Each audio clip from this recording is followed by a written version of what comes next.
আল্লাহ রাব্বুল আলামিন বলেন ইসলামকে কমপ্লিট মানতে হবে, আংশিক কিছু ইসলাম মানবা আর আংশিক কিছু মানবা না। আল্লাহ রাব্বুল আলামিন বলেন তা হতে পারে না, ইসলামকে পরিপূর্ণ মানতে হবে। আল্লাহ রাব্বুল আলামিন বলেন ইয়া আইয়ুহাল্লাযীনা আমানু দুখুলু ফিস-সিলমি কাফা ওয়ালা اتبعوا خطوات الشيطان إنه لكم عدو مبين। জোরে পড়ুন আল্লাহু আকবার। আল্লাহ রাব্বুল আলামিন বলেন বান্দারে, তার মধ্যে কিতাব আল্লাহ তাআলা যে কিতাব মুমিনদেরকে দিয়েছেন, আল্লাহ বলেন এই কিতাবের কিছু অংশ মানবা আর কিছু অংশ মানবা না, তা হতে পারে না। আল্লাহ রাব্বুল আলামিন বলেন কিতাব পরিপূর্ণ মানতে হবে। কেউ যদি অর্ধেক মানতে চায় আর যদি মনে করে না অর্ধেক আমি মানব না, সে মুমিন না মুনাফিক, সে হলো মুনাফিক।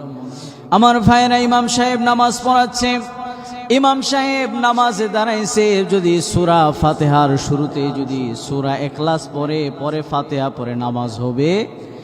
নামাজ হবে না।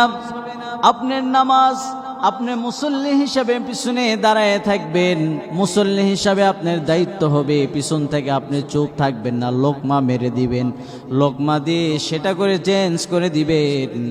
তাহলে সাধারণ মানুষ যদি এই পুরা পৃথিবীকে সমাজ ব্যবস্থা, রাষ্ট্রীয় ব্যবস্থা যদি ইসলাম দিয়ে বাদ দিয়ে যদি তার সমাজ মন গড়াভাবে যদি চালাইতে চাই, আল্লাহ রাব্বুল আলামিন স্পষ্টভাবে কোরআনে বলে দিয়েছেন আমার বিধান বাদ দিয়ে যদি কেউ অন্য কোনো বিধান মানতে চায়, আমাদের মুসলমান হিসাবে, দেশের নাগরিক হিসাবে আমাদের দায়িত্ব আছে লোকমা দিয়ে তাকে চেঞ্জ করে দেওয়া, ঠিক কিনা? এই লোকমা দিয়ে তাকে চেঞ্জ করে দেওয়ার দায়িত্ব আছে না নাই? এখন অর্ধেক কোরআন মানছে, অর্ধেক মানছে না। এখন এখানে বিগত 17টা বছর যারা ইসলামী মাহফিলে সভাপতি হয়েছে, তারা আবার গিয়ে যাত্রা প্যান্ডেলের কমিটির সভাপতিও হয়েছে। এখন মাহফিলের স্টেজে যে একজন প্রধান অতিথি বাংলাদেশ জামাত ইসলামের একজন আলেমকে নিয়ে আসা হলো, বসায় দেওয়া হলো, ওকে শুধু কোরআনের তাফসিরেই পাবেন, বাকি যাত্রার প্যান্ডেলে তাকে পাওয়া যাবে কেন? সে কোরআনকে, কিতাবকে পরিপূর্ণ মানে, অর্ধেক মানে না। আর 17টা বছর দেখছি কোরআনকে অর্ধেক মানে, অর্ধেক মাহফিলে আসে অর্ধেক রাত পর্যন্ত, বাকি অর্ধেক রাত পর্যন্ত যাত্রার প্যান্ডেলে বসে থাকে, আছে না নাই? আছে। প্রিয় ভাইরা আমার, গোল আলু চিনেন? গোল আলু, গোল আলু আর হলো একটা মিষ্টি আলু। গোল আলু সব জায়গায় খাওয়া যায়, ভর্তা, ভাজি ইত্যাদি সব তরকারি খাওয়া যায়। মিষ্টি আলু খাওয়া যায়? মিষ্টি আলু শুধু এক জায়গায় খাওয়া যায়। আমরা গোল আলু হব না মিষ্টি আলু হব? মিষ্টি আলু হতে হবে, গোল আলু হয়ে কোনো লাভ। এই জন্য আল্লাহ রাব্বুল আলামিন বলছেন কোরআনকে পরিপূর্ণ মেনে জীবনের সাথে বাস্তবায়ন করে নাও। কোরআনকে ততক্ষণ পর্যন্ত তুমি তোমার ব্যক্তিগত জীবনে মানতে পারবা না, যতক্ষণ পর্যন্ত তুমি তোমার ব্যক্তিগত জীবনে কোরআনের আইন বাস্তবায়ন করতে পারবা না, ততক্ষণ পর্যন্ত, যতক্ষণ রাষ্ট্রীয়ভাবে ইসলাম কায়েম না হবে, যতক্ষণ রাষ্ট্রীয়ভাবে ইসলাম কায়েম না হবে, ততক্ষণ পর্যন্ত তুমি তোমার ব্যক্তিগত জীবনে ইসলাম কায়েম, সম্পূর্ণ ইসলাম কায়েম করতে পারবা না। তাহলে বলেন তো, আমার ব্যক্তিগত জীবনের মধ্যে ইসলাম কায়েম করতে হলে রাষ্ট্রীয়ভাবে ইসলামের দরকার আছে না নাই? আমরা ধানের শীষ দেখেছি, নৌকাও চালায় দেখছি, লাঙ্গল দিয়ে চাষ করেও দেখছি। আগামীর বাংলাদেশ, ইসলামের বাংলাদেশ, আগামীর বাংলাদেশ জামাত ইসলামের বাংলাদেশ। কথা বলেন ঠিক কিনা? আমার ভাইরা, অর্ধেক কোরআন মানবে অর্ধেক মানবে না, ওই রকম নেতার পিছনে আমরা থাকতে রাজি নাই। যে কোরআন পরিপূর্ণ মানবে, যে ইসলামকে পরিপূর্ণ মানবে, তার পিছনেই আমরা থাকতে রাজি আছি না না? আমার ভাইরা, আপনি সহজে ঘুষখোরকে চিনতে পারবেন, আপনি সহজে মুনাফিককে চিনতে পারবেন না। কাফেরকে চেনা যায়, মুশরিককে চেনা যায়, কিন্তু মুনাফিককে আপনি সহজে চিনতে পারবেন না। তার কারণ মুনাফিক নবীজি বয়ান করতেন, নবীর বয়ানগুলো শুনে শুনে মুনাফিকগুলো অঝরে চোখ দিয়ে পানি বের করে দিত। কিন্তু নবীজি এত পরিমাণ বয়ান শুনে কান্না করত, পরবর্তীতে ওই মুনাফিক গিয়ে নবীর নামেই ষড়যন্ত্র করত। কথা বলেন ঠিক কিনা? আমার ভাইয়েরা, মুনাফিককে এক জায়গায় চেনা যায়, জিহাদের ময়দানে গেলে মুনাফিককে চেনা যায়। নবীজি যখন উহুদের যুদ্ধের জন্য যখন নবী ডাক দিলেন, নবীজি 1000 সৈন্য নিয়ে জিহাদের দিকে যখন রওনা দিয়ে দিলেন, প্রতিমধ্যেই কিছু মুনাফিক সাহাবী ষড়যন্ত্রকারী এসে আমার নবীর সামনে দাঁড়ায় গেলেন, বলেন, ইয়া রাসূলুল্লাহ, ইয়া হাবিবাল্লাহ, একটু বলেন তো দেখি আমাদের সৈন্য কতজন আর তাদের কতজন? নবীজি বললেন, 2000 কম বেশি আছে। 2000 আমাদের, 1000 মুনাফিক কাফেরদের সৈন্য হলো 3000। ওই মুনাফিক তখন সঙ্গে সঙ্গে বলে দিলেন, এই অসময়ে এত কম সৈন্য নিয়ে আমরা জিহাদের ময়দানে যেতে পারি না। এ সময় এত কম সাহাবী নিয়ে আমরা যুদ্ধে যেতে পারবো না।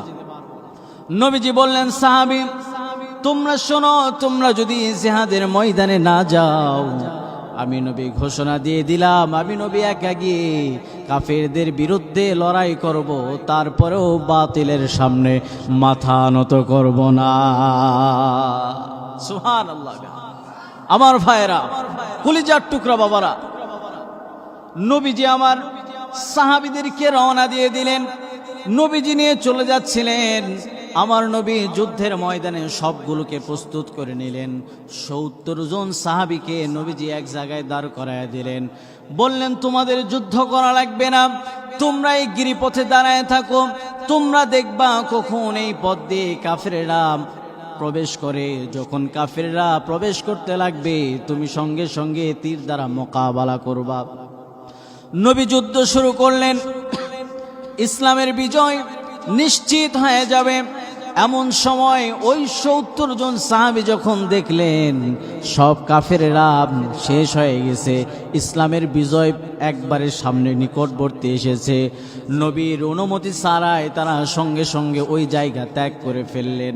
আমার ভাইয়েরা, নবীর অর্ডার ছাড়াই যখন ত্যাগ করে ফেললেন, সঙ্গে সঙ্গে ওই পথ দিয়ে কিছু কাফের এসে নবীর সাহাবী নবীর দিকে তীর নিক্ষেপ করা আরম্ভ করে দিল। আমার নবী বিশ্ব নবীর দিকে তীর নিক্ষেপ করতেছিলেন। আমার ভাইরা, সঙ্গে সঙ্গে 10 জন সাহাবী আমার এসে নবীর চতুর্পার্শ্বে দাঁড়ায় গেলেন। আর নবীর চতুর্পার্শ্বে যখন দাঁড়ায় গেলেন, সাহাবীরা ডেকে বলে, ইয়া রাসূলুল্লাহ, ইয়া হাবিবাল্লাহ, ওগো আল্লাহর নবীজি, আমরা সাহাবী একজন মারা গেলে কোনো আফসোস নাই, তবে আপনি যদি মারা যান দিনের জন্য অনেক ক্ষতি হয়ে যাবে। ওগো আল্লাহর নবী, আপনি কোনোভাবেই মৃত্যুবরণ করতে পারেন না। আমরা সাহাবীরা জীবন দিতে পারি গো, কিন্তু একটা মুহূর্তের জন্য আল্লাহর নবীর কোনো ক্ষতি হতে দিব না। সুবহান। আমার ভাইয়েরা, সাহাবীরা দাঁড়ায় গেলেন। একজন সাহাবী লক্ষ্য করে কাফেররা তীর মারতে লাগলো, তীর ছুঁড়ে মারলো। একজন কাফেরের চোখ বরাবর তীর লেগে গেল। কাফেরের চোখের মধ্যে তীর ঢোকার পরে সঙ্গে সঙ্গে চোখটা বের হয়ে হাতের মধ্যে পড়ে গেলেন। হাতের মধ্যে যখন পড়ে গেলেন, আমার নবী ওই সাহাবীর চোখ নিয়ে সঙ্গে সঙ্গে দেরি করে নাই, চোখের জায়গায় লাগায় বিসমিল্লাহ বলে তার থুতু মোবারক দেওয়ার সঙ্গে সঙ্গে আল্লাহ রব্বুল আলামিন আগের মতো সুস্থ করে দিয়েছে। সুবহান। আমার ভাইয়েরা, সাহাবীদেরকে নিয়ে সাহাবীরা নবীকে ভাবে ঘেরাও করে ধরে আছে। এমন সময় কাফেরগুলোরা আমার নবীর সাহাবীদের দিকে অতর্কিত হামলা করে একে একে 10 জন সাহাবীদেরকে ওই যুদ্ধের ময়দানে শাহাদাত বরণ করলেন। সব সাহাবী শাহাদাত বরণ করলেন। আমার নবী একা দাঁড়ায় আছে। কাফেররা নিকটবর্তী এসে দাঁড়াইলেন, মুহাম্মদকে শেষ করে দেওয়া হবে, নির্বংশ করে দেওয়া লাগবে। আমার ভাইরা একটু গভীর মনোযোগ দেন। একজন কাফের এসে আমার নবীর কপাল বরাবর একটা পাথর ছুঁড়ে মারলেন। পাথরটা আসতে আসতে আমার নবীর কপাল বরাবর লেগে গেলেন। আমার নবী লোহার হেলমেট পরেছিলেন, আমার নবীর লোহার হেলমেট ভেঙে চোক্কা ফালাটা এসে আমার নবীর কপালের মধ্যে ঢুকে গেলেন। আমার নবী ভীষণ কষ্ট পায়। আমার নবীর রক্তগুলো টপ টপ করে জমিনের মধ্যে পড়তেছিলেন। আর একজন কাফের এসে দেরি করে নাই, আমার নবীর গালের দিকে একজন কাফের এসে সঙ্গে সঙ্গে পাথর মারলেন। পাথরটা লেগে আমার নবীর গালের মধ্যে একটা ফলা ঢুকে গেলেন। আরেকটা কাফের এসে দেরি করে নাই, আমার নবীর সামনে মুখের দিকে ছুঁড়ে মারলেন। পাথরটা এসে লাগার সঙ্গে সঙ্গে আমার নবীর দুটো দাঁত ভেঙে জমিনে পড়ে যায়। আমার নবী বেহুশ হয়ে জমিনে পড়ে গেলেন। আর কাফিররা ঘোষণা দিয়ে দিলেন, কুতিলা মুহাম্মদ, মুহাম্মদ শেষ হয়ে গেছে, মুহাম্মদ মারা গেছে। আমার ভাইরা, মুহাম্মদ মারা গেছে এই ঘোষণা শোনার পরে হযরত ওমরে ফারুক দেরি করে নাই।